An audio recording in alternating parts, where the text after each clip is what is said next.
The Connections Cochegan House has provided a secure place for men to reclaim their independence and find success following incarceration. Opened in 1984, Cochegan House is located on the grounds of Corrigan-Rudkowski Correctional Center in Montville. Well, Cochegan House was the second residential program that Connection put into place. It followed the Connection House in Middletown. Cochegan House is not only a halfway house, but it's a work release program, which means that once the men have come to the facility from jail and they spend 1 week in-house, so they get to learn the rules, what's expected of them. They learn who the staff is and their interactions with staff, other clients in the house. They then become eligible to participate in job search. When they do find their jobs, they then pay rent. They don't just live here. They're responsible for paying 1/3 of their gross as their rent, and that includes everything, even their food. At that point in time, everything else, other than a fixed allowance, is banked. Because when they leave us, it's important that they have money to start out on. The other thing we try to get them to do is schooling. So many of them don't even have a GED. So we try and get them to go to school as well as do work.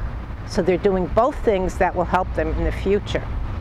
And I think it's that little bit of individual attention that we give the clients that makes a difference, because so many of them have gone through life where in their minds nobody cared. They let them do what they wanted, go where they wanted, and nobody took the extra time.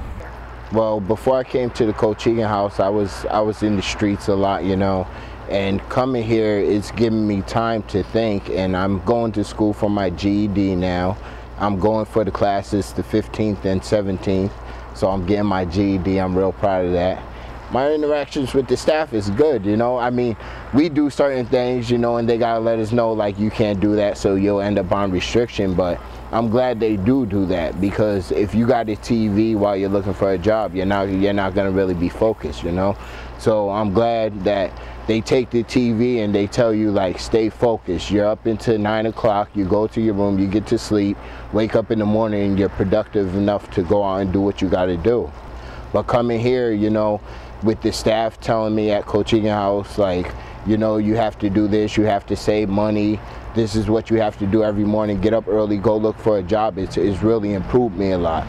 We instill life skills, teach the guys how to get through things in a positive way, stay away from the negative, and that the program really does work. Seeing the result in a person that had low self-esteem, and each day see that person come up a little bit, whether it be attending meetings where the person never attended AA or NA meetings, whether it be that person going to church, or just getting a job for the first time. When I came to Cochegan House, I basically I was happy to be out of jail. You know, I was just happy, and I was nervous on what I was going to do with my life. After a short time of being here, I realized that you either got to change or you're going to go back to jail or die. You know, mine was about drug addiction, so everything I've done in my life was related to using. You're accountable here. So, you know, your banking, all your banking issues and stuff, you're showing receipts. When you go to work, you call. When you leave work, you call. It's about accountability, long-term accountability, not 2 months, not 3 months. For me, it was that year. I needed every bit of it. I put out my resume, and I got hired at a body shop in Westport.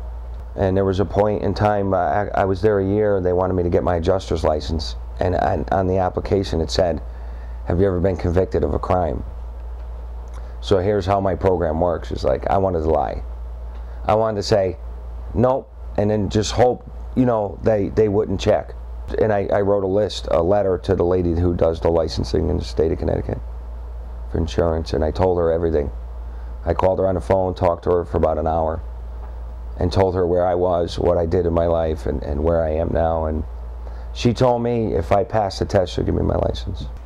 Ron comes in occasionally on a Monday. I think it's basically a reminder to him of where he was, and where he doesn't want to end up again. It's very powerful having my kids part of my life. It's made a big change. The biggest thing I got out of them is, like, if I tell them I'm going to do something, I want to do it. I don't, you know, that's the biggest thing for me. I always lied to myself, and if I tell them I'm going to be there, I'm going to be there. If the men want to make a change, they know that they have our support. We're there every day to do what we can to help them, to make them aware of all the opportunities out there. I'm going to school, going for the job interview, give me time to go to OIC, to the computer class after I get my GED, you know, everything's working out, you know. So as soon as I step out, it's no more coming back here. I know the counselors here that I had, I thought they were after me. But what it is like, there's no doubt about it, they care. And I think if you could save one life, no matter what job you're in, that it's worth it. And you've saved my life. There's no doubt about it.